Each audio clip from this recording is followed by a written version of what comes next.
This has been the most traumatic year of my life, and I'm wondering if I'm being too harsh or if I'm justified in my choices. A 35-year-old female was married to my husband, a male 42 years old, for 8 years. We have two kids together, a son, 9, and a daughter, 7. I thought our life was stable and happy until everything unraveled 7 months ago. I found out that my husband was cheating on me with my younger sister, a 24-year-old. I didn't discover it through subtle clues or intuition. My son overheard an inappropriate conversation between the two of them at a family gathering and came to me, confused and upset. When I confronted my husband, he denied it at first, but eventually admitted to the affair. I was utterly shattered. But what made it even worse was that my mom sided with my husband and sister. She defended their actions, saying, "Your sister is young and doesn't know any better, and your husband must have felt neglected to fall for someone else." Then she had the audacity to suggest I forgive them and keep the family together for the kids. I was stunned and disgusted. My dad, on the other hand, was furious. He called out my mom's behavior, told her she was enabling betrayal, and eventually filed for divorce from her because he couldn't tolerate her lack of morals. He's been one of my few sources of support throughout all of this. I filed for divorce immediately and cut off my mom and sister completely. My kids have been struggling with the fallout. My son is especially angry and has told me he doesn't want anything to do with his dad. My daughter is quieter, but has been acting out in small ways. We've been going to therapy together, and I've been doing everything I can to help them navigate this while also trying to heal myself. Over the past few months, I've started putting my life back together. I've focused on my kids, leaned on my dad and close friends for support, and even started dating someone new, a 36-year-old female.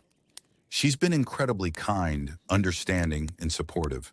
She's great with my kids, and they've grown to love her, which makes me feel like I can finally see a light at the end of the tunnel. But the chaos isn't over.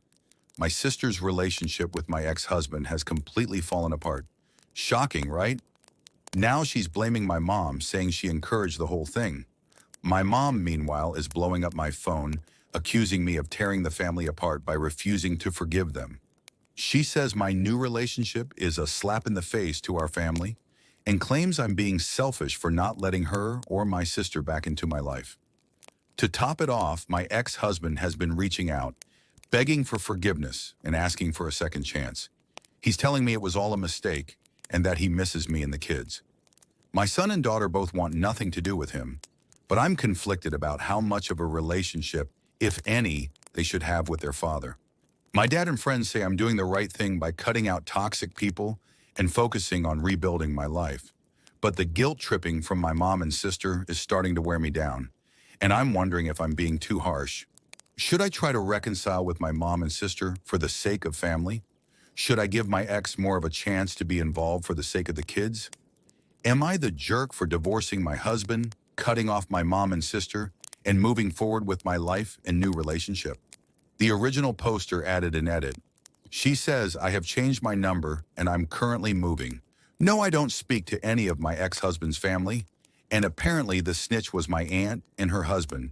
Are we shocked? So I'm officially not speaking to them. And for the people complaining about the fact my kids know my girlfriend, so what? My children adore her.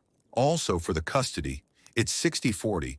Meaning I can choose which schedule the kids can have with their father since I'm the primary. No, I'm not forcing my kids to not speak to their dad. They've told me numerous times that they don't like going to my ex-husband's house, and I respect that. I'm currently going for full custody. For the people telling me to get a restraining order, my lawyer said they haven't done anything to endanger my children and I, so I legally can't get one.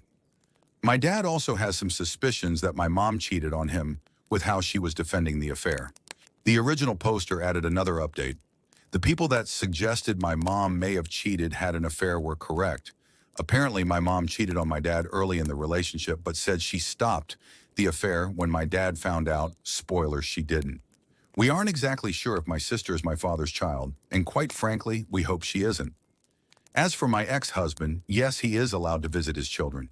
He just refuses to see them because my kids hate being around him. Not because I'm restricting it as people are claiming. I have 60-40 custody, and the judge granted me full permission to set a schedule on when my kids see their father as long as he isn't completely out of their lives.